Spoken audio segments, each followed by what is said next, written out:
See,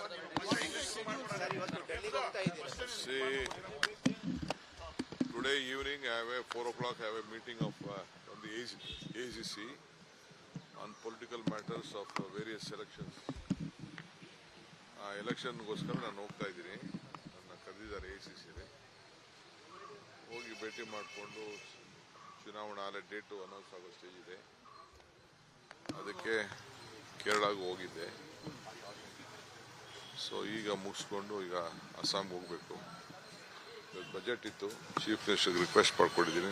ನಿನ್ನೆ ಎಲ್ಲ budget meeting ಮಾಡಿದ್ದೀನಿ. ನಾನು ನಮ್ದೆಲ್ಲ ಪ್ರೆಸೆಂಟ್ ಮಾಡ್ತಾರೆ. ಆಮೇಲೆ ಮತ್ತೆ ಬಂದು ನಾನು ಅವ್ರ ಹತ್ರ ಮಾತಾಡ್ತೀನಿ. ಹೋದ್ಮೇಲೆ ಎಲ್ಲರನ್ನೂ ಭೇಟಿ ಮಾಡೋದೇ ರೀ. ಯಾರು ಸಿಗ್ತಾರೆ ಅವ್ರನ್ನೆಲ್ಲ ಭೇಟಿ ಮಾಡೋದು. ಪಾರ್ಲಿಮೆಂಟ್ ನಡೀತಾ ಇರ್ತದೆ. ಫ್ರೀ ಇದ್ರೆ ಖಂಡಿತ ಭೇಟಿ ಮಾಡ್ತೀನಿ. ಪ್ರತಿದಿನನೂ ನಂಗೆ ಒಳ್ಳೇದೆ, ಪ್ರತಿದಿನನೂ ಸಂತೋಷನೇ, ಪ್ರತಿದಿನನೂ ಸಂತೋಷದ ದಿನನೇ, ಪ್ರತಿದಿನನೂ ಕಷ್ಟದ ದಿನನೇ. ಯಾವುದು ಏನು ಸುಲಭ ಇಲ್ಲ. ಪ್ರತಿದಿನನೂ ಜನರನ್ನ ಸಮಸ್ಯೆನ ಬಗೆಹರಿಸ್ಬೇಕಾದ್ರೆ ಅನೇಕ ಕಷ್ಟಗಳು, ಕಾರ್ಪಣ್ಯಗಳು ಇದ್ದೇ ಇರ್ತವೆ. ಅಡಕುಗಳು, ತೊಡಕುಗಳು ಇದ್ದೇ ಇರ್ತವೆ. ಟೀಕೆಗಳು ಬರ್ತಾನೆ ಇರ್ತದೆ. ಟೀಕೆಗಳನ್ನ ಎದುರಿಸಲೇಬೇಕು. ನಮ್ಮ ಕೆಲಸ ಮುಂದುವರಿಸಲೇಬೇಕು. ನಾನು ಸಿದ್ದರಾಮಯ್ಯನವರು ಏನು ಮಾತಾಡಿದ್ದೀವಿ ನನಗೆ ಗೊತ್ತು. ನಾವಿಬ್ಬರೇ ಕದ್ದು ಮುಚ್ಚಿ ಮಾತಾಡ್ಕೊಂಡಿದ್ದೀವಿ.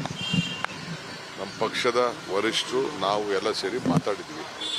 ಆ ಮಾತು ಪ್ರಕಾರ ಇಬ್ಬರು ನಾವು ಮಾತಾಡ್ಕೊಂಡಿದ್ದೀವಿ. ಬೇರೆಯವರೆಲ್ಲ ಇದಕ್ಕೆ ಟೆನ್ಷನ್ ತಗೊಳ್ಳೋದು, ಸ್ಟೇಟ್ಮೆಂಟ್ ಕೊಡೋದ್ರಿಂದ ಯಾರಿಗೂ ಏನೂ ಪ್ರಯೋಜನ ಆಗೋದಿಲ್ಲ. ಯಾರಿಗೂ ಏನು ಪ್ರಯೋಜನ ಇಲ್ಲ. ಅವ್ರು ಯಾರಾದ್ರೂ ಸ್ಟೇಟ್ಮೆಂಟ್ ಕೊಡ್ತಾ ಇದ್ದಾರೆ, ನನ್ನ ಪರ ಕೊಡ್ತಾ ಇರ್ಬೋದು, ನನ್ನ ವಿರುದ್ಧ ಕೊಡ್ತಾ ಇರ್ಬೋದು, ಮಂತ್ರಿಗಳಿರ್ಬೋದು, ಶಾಸಕರಿರ್ಬೋದು, ಯಾರೇ ಇರಲಿ. ಪಾರ್ಟಿ ಡ್ಯಾಮೇಜಿಂಗ್ ಸ್ಟೇಟ್ಮೆಂಟ್ಗಳೇ ಹೊರತು ಪಾರ್ಟಿಗೆ ಒಳ್ಳೇದು ಮಾಡೋ ಸ್ಟೇಟ್ಮೆಂಟ್ ಎಲ್ಲ ಬಾಯಿ ಮುಚ್ಕೊಂಡು ಸುಮ್ಮನೆ ಇದ್ರೆ ಒಳ್ಳೇದು ಅಂತ ಮಲ್ಲಿಕಾರ್ಜುನ ಖರ್ಗೆ ಸಾಹೇಬರು ಹೇಳಿದ್ದಾರೆ. ಅದನ್ನ ನಾವು ಪಾಲನೆ ಮಾಡ್ಕೊಂಡು ಹೋಗ್ಬೇಕು. ನಾವು ಮಾತಾಡಿದ್ರೆ ನೋಟಿಸ್ ಕೊಡ್ತಾರೆ.